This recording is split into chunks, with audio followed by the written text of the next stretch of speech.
ಗೌರವಾನ್ವಿತ ಮುಖ್ಯೋಪಾಧ್ಯಾಯರೇ, ಪ್ರೀತಿಯ ಗುರುಗಳೇ, ಪೋಷಕರೇ ಹಾಗೂ ನನ್ನ ನೆಚ್ಚಿನ ಗೆಳೆಯ ಗೆಳತಿಯರೇ, ಎಲ್ಲರಿಗೂ ಸ್ವಾತಂತ್ರ್ಯ ದಿನಾಚರಣೆಯ ಹಾರ್ದಿಕ ಶುಭಾಶಯಗಳು. ಭಾರತ ದೇಶ 1947 ಆಗಸ್ಟ್ 15ರಂದು ಸ್ವಾತಂತ್ರ್ಯ ಪಡೆಯಿತು.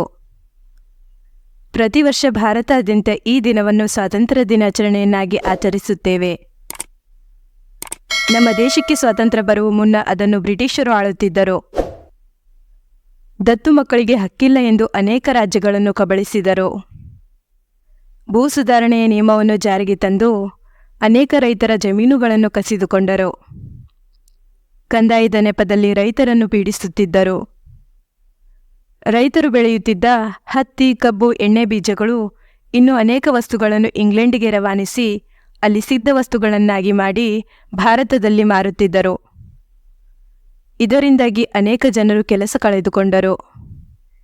ಸಾಕಷ್ಟು ಗುಡಿ ಕೈಗಾರಿಕೆಗಳು ಪತನವಾದವು.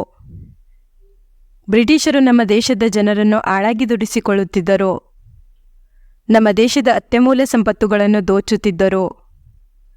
ಇವರು ತಂದ ಇಂಗ್ಲಿಷ್ ಶಿಕ್ಷಣ ನೀತಿಯಿಂದಾಗಿ ಅನೇಕ ವರ್ಷಗಳಿಂದ ಇದ್ದ ಗುರುಕುಲ ಪದ್ಧತಿ ಪತನವಾಗತೊಡಗಿತು.